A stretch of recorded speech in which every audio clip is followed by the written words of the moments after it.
இன்று அன்னம்மாள் அவர்களுக்கு முதலாம் ஆண்டு நினைவு நாள். அவர்கள் ஆத்மா சாந்தி அடைய இறைவனை பிரார்த்திக்கிறோம்.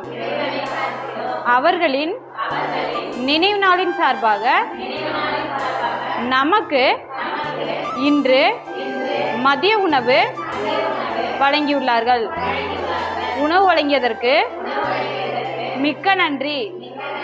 அவர்களும் அவர்கள் குடும்பத்தினரும் மென்மேலும் வளரவும் நீண்ட ஆயுளை பெறவும் இறைவனை வேண்டுகிறோம்.